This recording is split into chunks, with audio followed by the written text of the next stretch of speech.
Hi, everybody. It's Bob Rivers here with another podcast. Thank you for watching and listening. Our big guest today is Dan Ariely.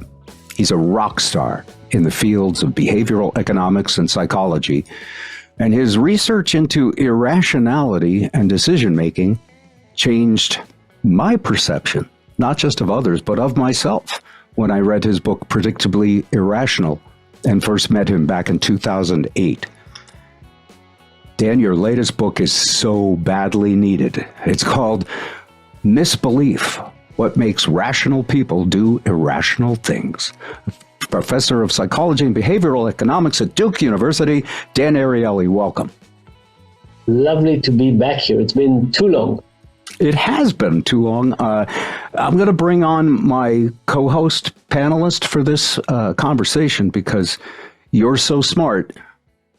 I definitely need, a wingman.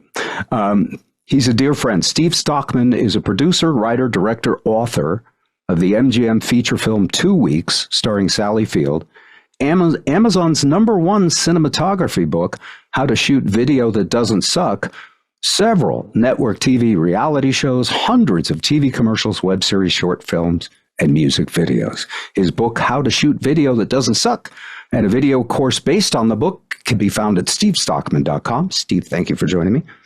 Thanks for having me. Oh, you also went to a prestigious community college. I can't remember the name of it. What was that? I went to the Bob Rivers School of Broadcasting, actually. No, come on.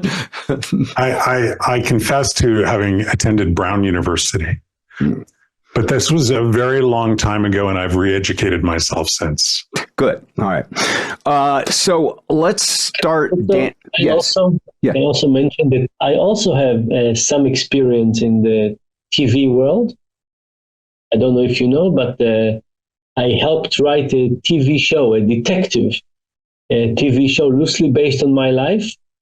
So it's about a professor who also got burned, like me, in a different circumstance. It's called The Irrational. It's on NBC, and we did one season. It was quite successful, and we are writing and shooting the second season. Irrational on NBC. The Irrational.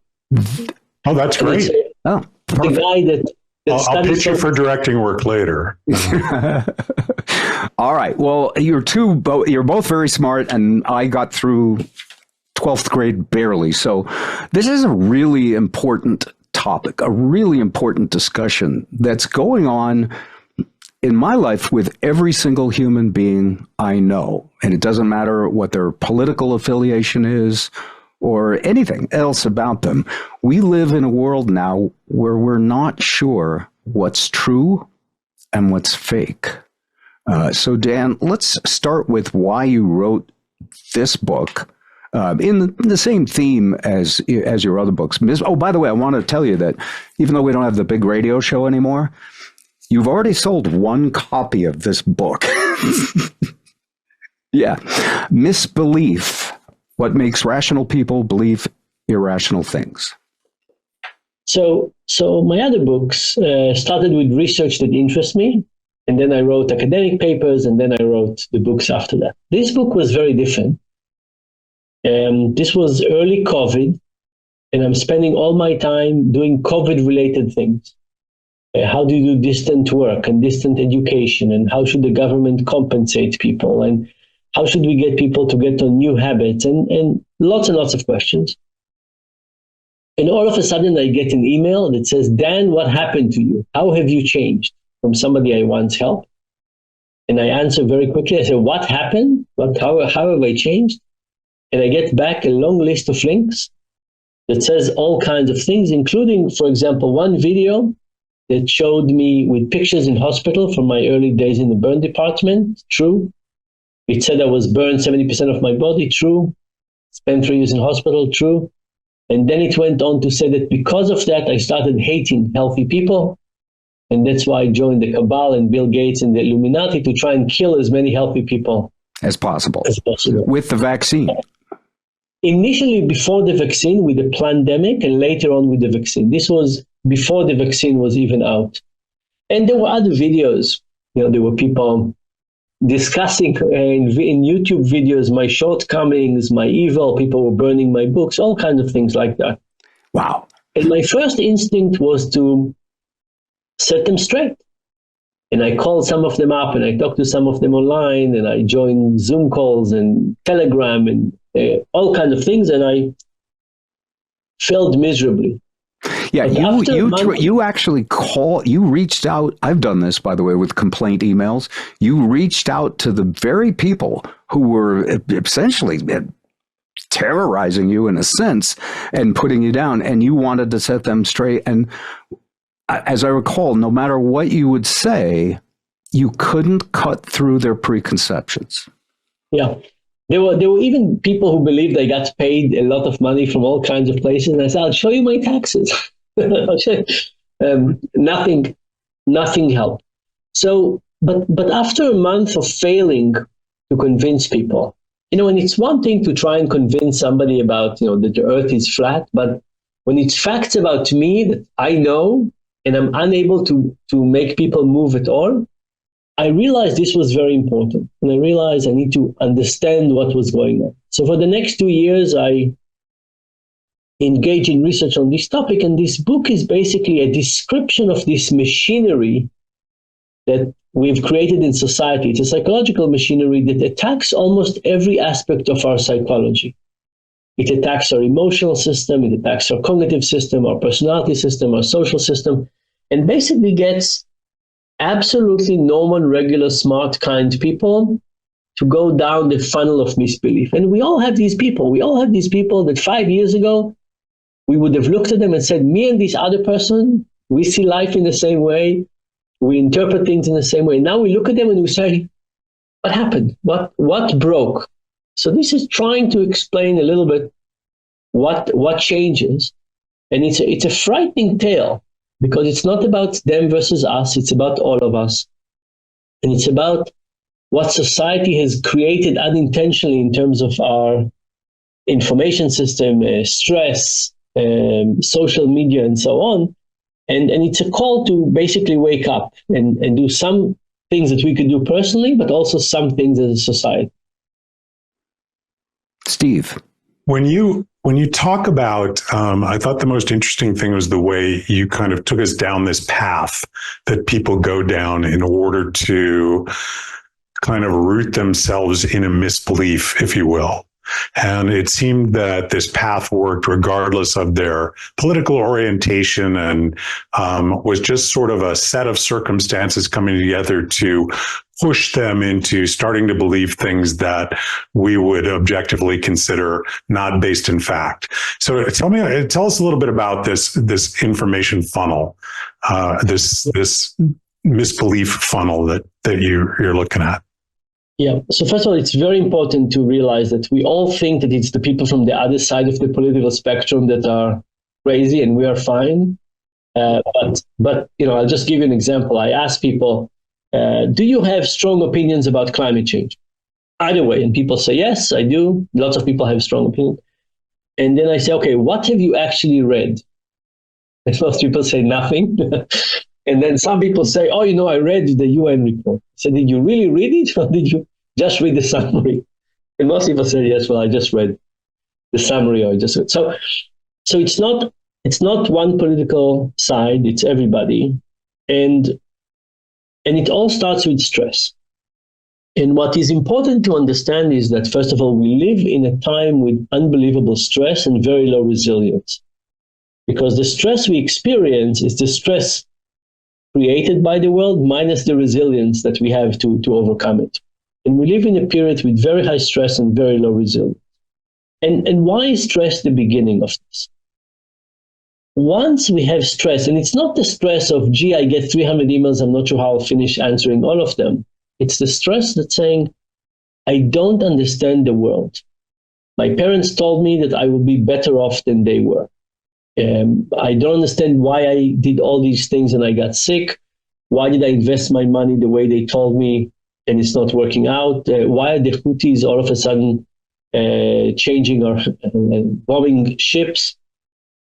I don't understand the world. And when we don't understand the world, we go into high gear to try and explain it. So this is things that we can't control or explain to ourselves. That's right. So I describe a study on fishermen. There's a tribe of fishermen in a lake and tribe of fishermen in the ocean. The lake have predictable life. Fishing tomorrow will be very much like yesterday. Ocean, very, very different. Which one of those two tribes is more likely to create superstitions? The ones in the ocean. It gives us a sense of control. Or you show people a picture that makes no sense, white and black dots, what we call white noise, just complete random mixture. And you say, do you see a pattern? If people are going parachuting, they see more patterns. And as they get closer to jumping, they see more patterns. When our brain is a sense-making organization, and when we're stressed, the brain tries even harder to find patterns. And not all patterns are created equal. If you ask the question of what would calm you down, it's to have a story about what's going on and to have a villain that you can blame somebody else, right? Who wants to say, I have no idea what's going on or it's my fault? We want to say, I understand what's going on and it's not my fault. It's somebody's fault. By the way, since reading your book, my wife is the villain sometimes. I'm the villain. I've started to see how in all of our behavior, whenever something goes wrong, and I'm going to cop to this, I want to find someone to blame. It's almost as if that's a natural part of being a human. And it feels to me that the media culture we're in now gets paid to create villains. That's the business model of what we're in. We no longer have curated 3 channels of network TV all telling roughly the same story. Let's not mention that JFK is banging Marilyn Monroe. Stuff like that. They used to have some dignity to what they would report. And now, since everyone, including all of us, has a multimedia global distribution device in our pockets that's a television studio, a radio studio, and it's a way for each one of us to feel important, that we're the star. And what do? We look for a side to pick. Say a little more about that.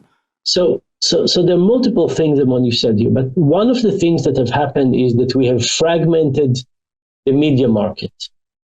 So, Facebook did it originally with just an algorithm. But just think about the networks. You have a network for the right side, you have a network for the left side. And their desire is to create people that just want to see that network. And first of all, it's very easy to tempt us to do it. Who wants to wake up and to listen to things we disagree with? It's just not that fun. You want to open and say, I knew that all along. Another point that proves that I was right all along. No, it's much, much more fun to listen to things we agree with.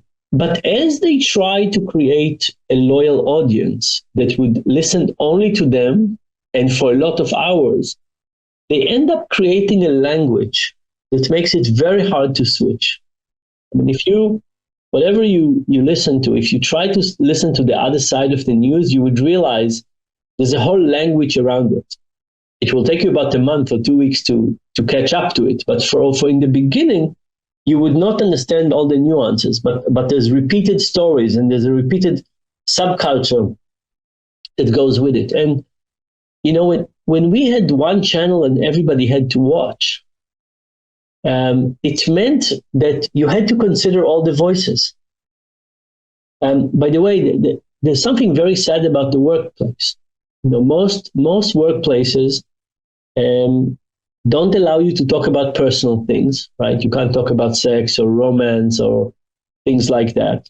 And they ask you not to talk about politics, not to trigger anybody with anything and so on.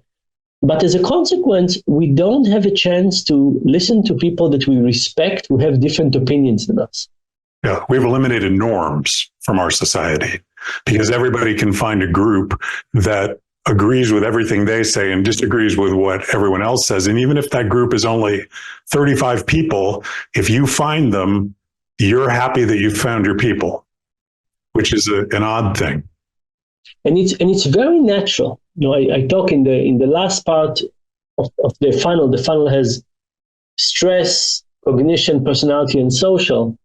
I talk about ostracism as one of the elements that is so important socially. And the research on ostracism is fascinating.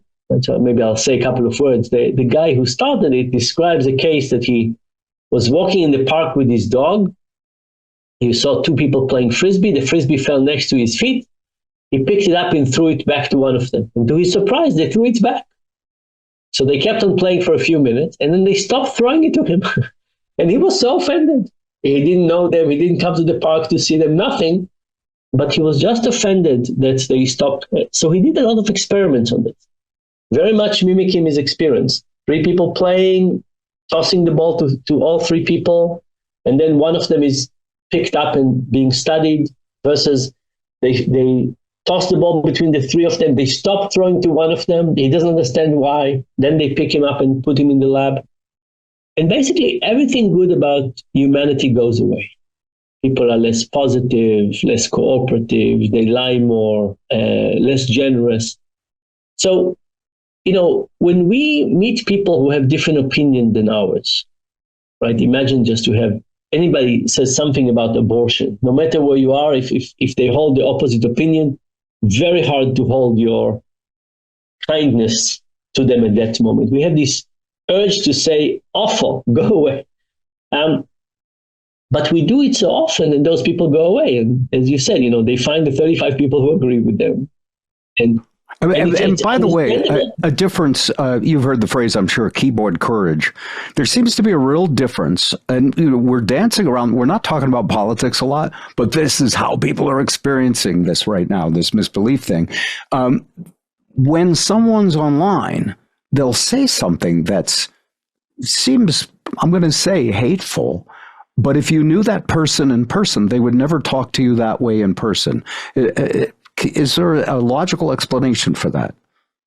Look, the fact is that when we don't see people face to face, there's nothing that curbs us. So there was an old study, there was a period in the US where Chinese were very discriminated against. And they did a study where people with a Chinese accent called hotels and said, do you have a room? And they said no. And then they sent them to go to that hotel, a nice Chinese couple to go, and they gave them a room. When it's abstract and so on. So, for example, in my case, I got almost daily death threats for 2 years. The last one I got was 2 months ago, so it's slowing down. But I got people to shout at me at the street as well, but very different proportions. So it's not as if the keyboard violence is not penetrating at all the real world. It's penetrating, but there's a huge difference in intensity.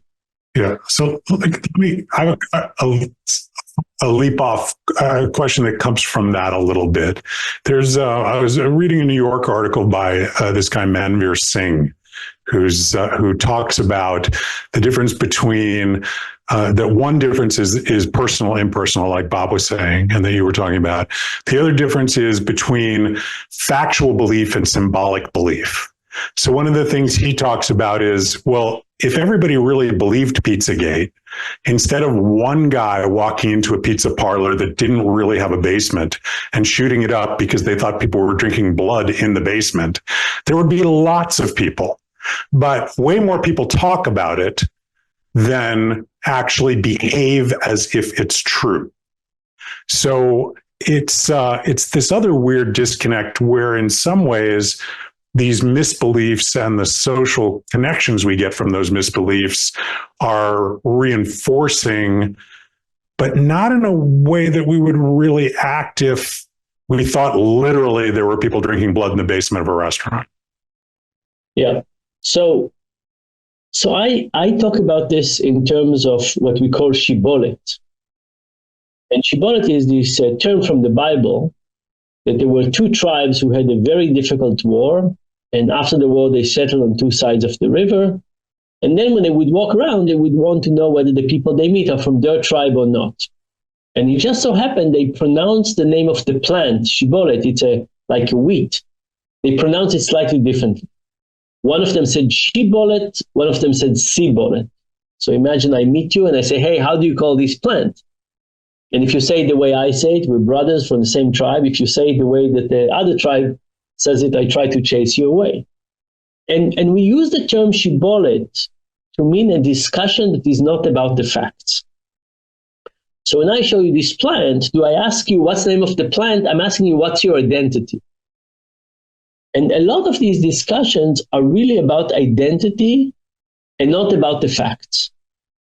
So, and that's true for Pizzagate. It's true for lots of things. It's true for lots of statements that people say that initially they don't really mean them. So if you think about Fox News, for example, now we know that when they said that Trump won the election, they didn't really mean it. But if I were, defending them in court, and I'm not, but if I were defending them in court, I would say they never meant it.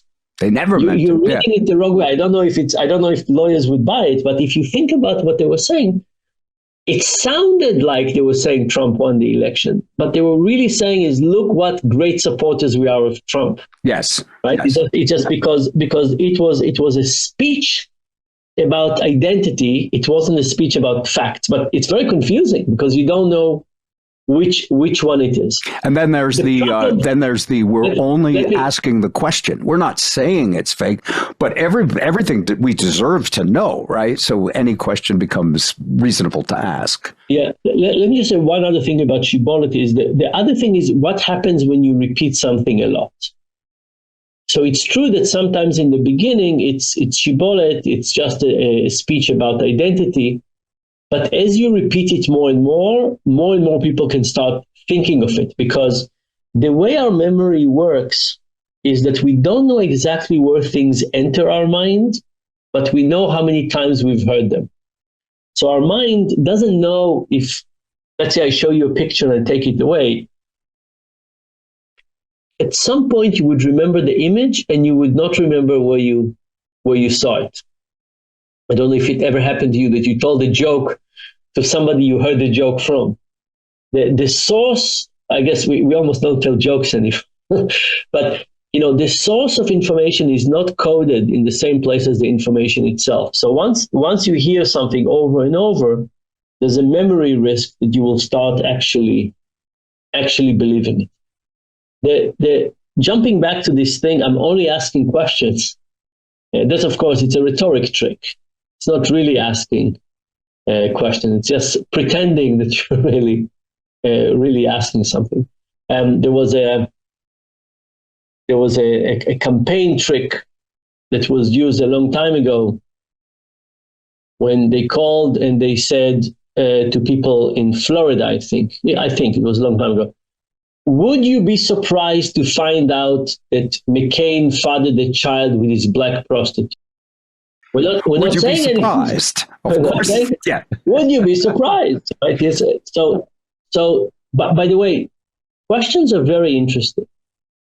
Questions, we usually think that questions are a way to get answers, but in fact, questions are getting people to think differently from a different perspective. So I'll give you an example. Imagine I told you that the mothers of kids who have been held hostage by Hamas in Gaza cannot not think a moment, not be a moment without thinking about their kids. That was a statement. Imagine in contrast, I ask you a question. I say, how many minutes a day, if you are a mother and your kid was held hostage in Gaza by Hamas, how many minutes a day would you be able not to think about your kid? In the statement, in the first version, you're just looking at it externally. In the second one, the question invites you to take a perspective. So questions are actually step into their shoes. That's right. So questions are not just a way to gather information. Questions are a very important way to get people to see life from a slightly different perspective. I'm curious because when your first book came out, Predictably Irrational, it was amazing, and it was a sort of a descriptor about, well, that it's predictable, that we can, through studies, we can see I guess, how to manipulate people. Well, now, especially with artificial intelligence becoming ubiquitous, and we're only in the very beginning of it, how scary is it that these things that you're studying, this information that you provided, could be used for evil, could be used, and by the way, I know the more things change, the more they stay the same. Could be. Advertisers, governments, propaganda, there's nothing new about that. But just like the nuclear weapon changed the powerfulness of a bomb, it feels like today's ecosystem, media ecosystem, it feels very dangerous, especially with the addition of AI. Do you worry as much as I do? I worry very much. And my view of the human mind is that it's a little bit like a Swiss Army knife. You know, the Swiss Army knife is not good for anything, but it's just kind of a convenient collection. And that's we are. Like, you would never say, oh, I really need a screwdriver, let me go to the Swiss Army knife. Or I really need a scissors, let me go. But it's very convenient and it does lots of things. But our Swiss Army knife is designed for tasks from a long time ago, when we were roaming the savannah. So we have this ancient, it was never that good, but now it's not that good and not relevant tools. And now we have to deal with all kinds of things. And what happened is that it's much easier to poke at our weak points.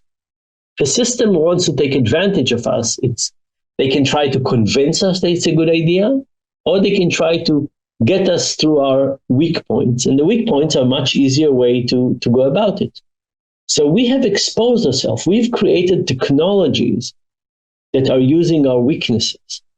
And I think what was interesting in the introduction, you said you were talking about people who are promulgating misinformation. And I was surprised when you said somewhat less nefarious are those who stand to gain financially from disseminating misinformation. And the reason I was surprised was because when I look at our current system,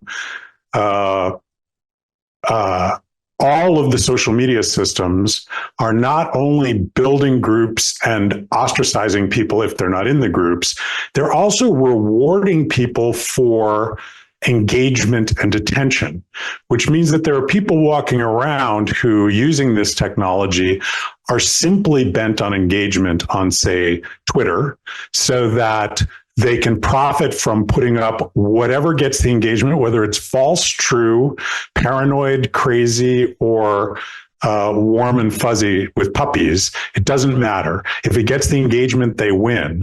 And because we are a very broad society and a very diverse society that includes people with no scruples at all, they will simply keep creating fear, keep pushing on the stress, keep pushing on the social ostracization to their own benefit without any societal benefit whatsoever, which is concerning. I fully agree with you. And by the way, I think that my strange look with my half a beard has also contributed to why, you know, there were times where I felt that anybody from this group of misbelievers, if they just wanted the boost up to their social likes, they would put a picture of me with some terrible heading underneath, and they would get something. Monica Lewinsky told me at some point that her and Dave Beret, she was the first internet bullied person, I think. And you know, she basically said that this was clickbait.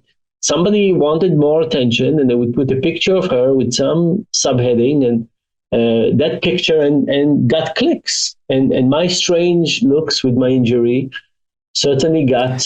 And for someone who doesn't know, because of your burns, you grew a beard on one side to basically. That's right. The other side is scars. Yeah. So there's no hair. So this is a personal decision you made to look a little bit different. But you kind of, you know, if a comedian pointed at you and said, that's a terrorist, I'd go, maybe. So I want to ask, in the time we have left, a couple of things. There's an optimistic part, a story, an allegory about Superman in your book that says, as disturbing and as worried as we are about this, that we always seem to manage to improve society, and so you use Superman as an example. Maybe you could say it quicker than I could. He has all these skills we didn't have. That's right. So first of all, when I wrote this book, I promised the publisher a chapter on solutions. I don't have a chapter on solutions. I have these little sections called Hopefully Helpful, and these are things that I think we could do individually. I do have suggestions for government. I do have suggestions for social media company, for news, but it's not the right place to put it in a general audience book. But what am I optimistic about? So the story about Superman is that Superman could fly, we can't. Superman could be in the cold, we can't. Superman could see in the dark, we can't. But we invented technology. We have planes and we have sweaters and heaters. We didn't see people being cold and say, be cold resistant. The same thing is true about irrationality. People can't compute long-term interests. We can't think about the long term. We can't all kinds of things. We shouldn't tell people, be rational. We should say, let's build tools that will take our fragile body and make us like Superman. And let's take our tools that take our fragile cognitive, emotional system, our brain, and makes them behave better. But now the question is, what would we put our mind to? I don't think that we can look at information and be suspicious. I don't think individually, like if we only learned about social media and misinformation, we would fix it. I think we need to fix the systems. So the good news is we're trusting creatures. We're really trusting creatures. We grew up evolutionary in an environment. It was good to be trustworthy. Now we need to create systems that are worthy of our trust. But here is the point. 10 years ago, if you made a list of all the challenges for humanity, I don't think corrosive news would be there. I use the term corrosive news because I think it's important to realize that once you're exposed to that, you're not going to be the same person. You can't just fix it. But 10 years ago, you wouldn't put corrosive news at the top. Now I think it's at the top. Why is it at the top? Because unless we can agree, we can't work together. Imagine we had COVID-25. Would we work together? No, it will be even worse than the previous one. Imagine we need to change infrastructure. We need to improve the education system. We need to do whatever. Could we work together? The answer is no. We can't agree, and we don't agree on information. How could we work together as one people? And there's the world, not just the US, but even just in the US.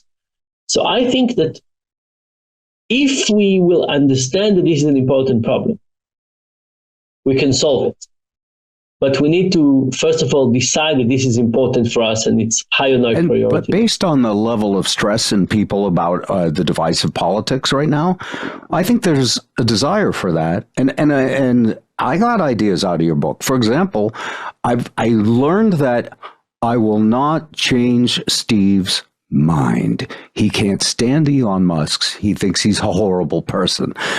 But we'll talk about it a little, and by the way, if someone hits me up with one of my conservative friends with something like global warming you mentioned earlier, your idea of how much have you read about that? I actually put myself in the, I don't, and I learned a little of this from Steve too, because he would ask those tell me more questions decades ago when we were younger. Well, how much have you read about that? I'm interested in the topic. Tell me what you know.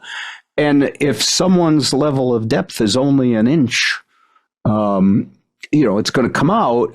But, do I want to blame them when that happens? And I don't, because blame feels like this negative instinct that you have to be present, you have to be in the moment not to do it. And it actually feels like when we do it with regards to important ideas about civilization, it's harmful. And in real life, love is the only thing that opens someone up to understand you. And so it does seem like, and having read you have to read the whole book, folks. You have to buy the book. I mean, just us here for this amount of time, you're going to get some idea. But what Dan does so brilliantly is it's not about politics. He does tell his personal story of being about death threats, which fortunately most of us haven't had to deal with. But it's really about our own brains and how we see things. And from the beginning, from your first book, Predictably Irrational, I always looked at it as, well, let me see how I'm doing that, which is when it comes to politics and divisive media, it's like, you're either woke, mob, or deplorable. Which side are you on? It feels like you have to choose one side or the other, but we're all individuals, and that comes through in your personal stories. More about your individual life now and how you deal with this. You also, I mean, when I looked you up, there was all kinds of clickbait, including one story about falsification of some of your research. So what I did, and I think we might be the same, even though you're super smart, what I did is a deep dive throughout the whole internet on everything that was written about Dan Ariely, and I'll let you tell a little bit of the story, but something in your book was flat, because of course people check to see if they can blame you for something. And in the end, the last place I thought to look was your website. Isn't that funny?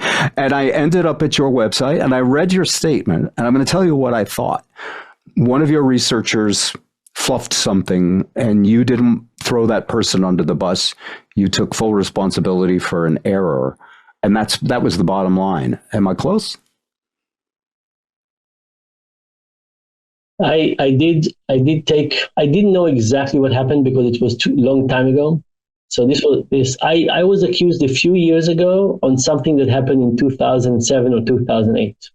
Very hard to go and find out what exactly happened. But I took responsibility.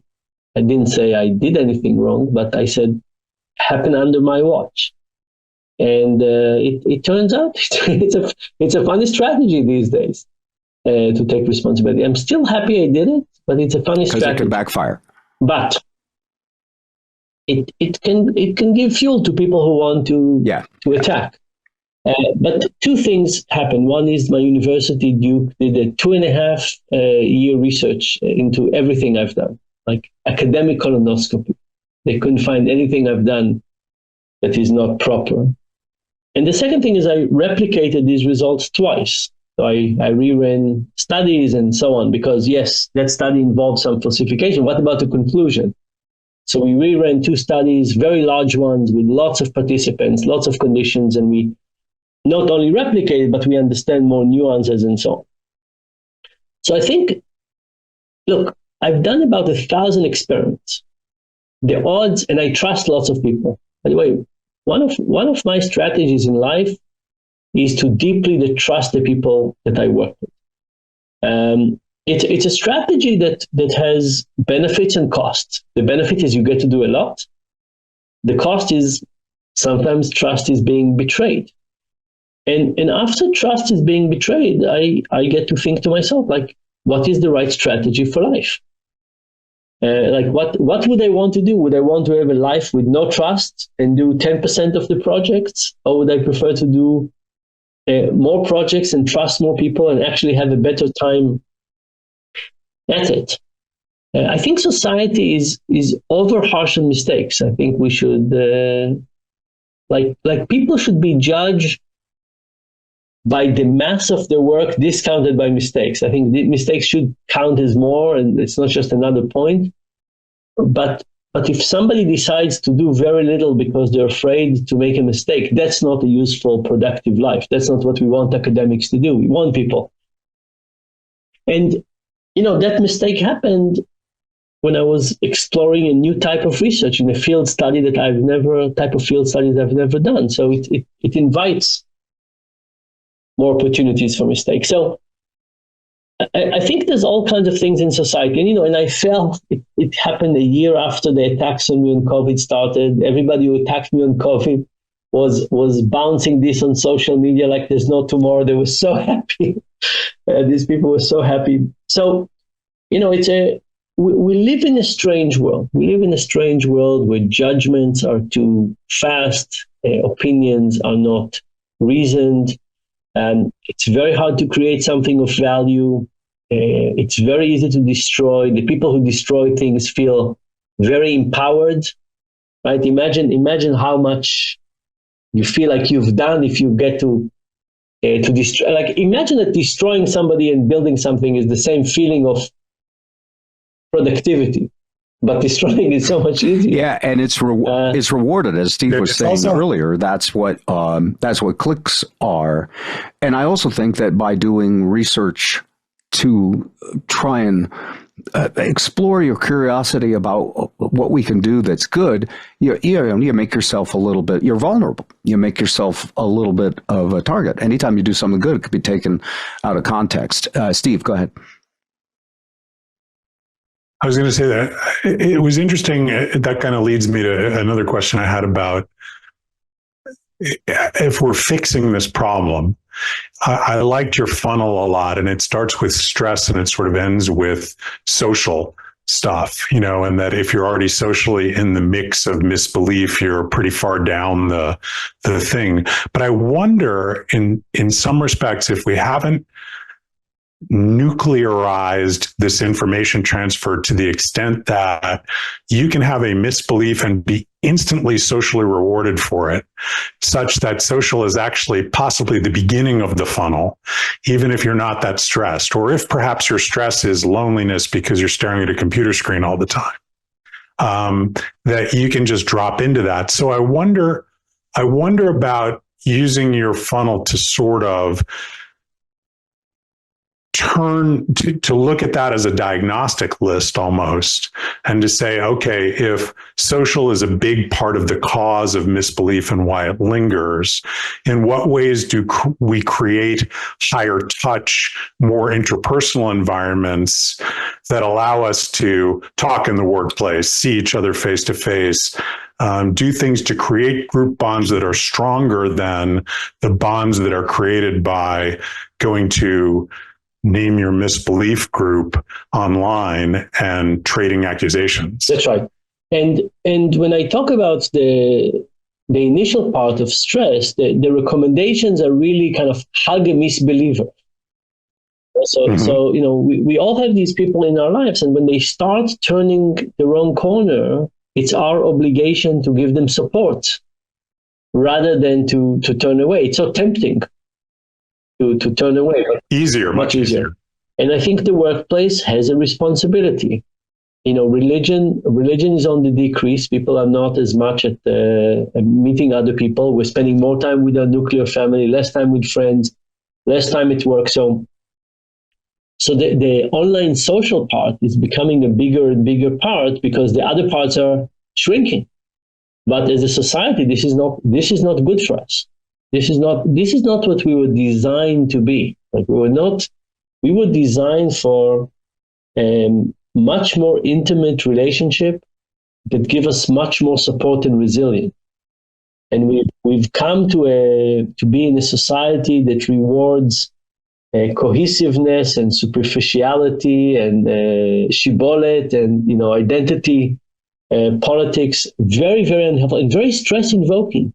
Imagine you're a young person now and you never know what's the right term to use, because if you use the wrong term, somebody might cancel you, right? We make fun of the young people, but they're really not in a good state. It's not a world that you would say, oh, this is the world I would want. Very, very tough situation in terms of the social structure that we have created are not the ones that are good for us. On that depressing note, right? No, there's a lot of optimism in here, and I got to tell you, this book and all of Dan's book are for the curious. If you're very happy with all of the things you believe, and I'm sure everyone else is wrong, and by the way, it doesn't matter. I mean, I can talk to anyone on either political side, including Steve, and they believe that the other side is going to destroy our country and they have to be stopped. It's a universal belief amongst people who are, engaged in politics. Well, here what you will find, if you're curious, is information about yourself and about how you think. And those are the seeds for interacting differently with this crazy world that we're in. Dan Ariely, it's great. We've met first in 2008. It's great to hear from you again. And thank you so much for writing this. And I hope a few people, make it go viral and share all the ideas with their friends. Thank you so much. Thanks for having me. Now go out and hug a misbeliever. All right. Cheers, everybody. Dan Ariely, folks. Thanks for listening.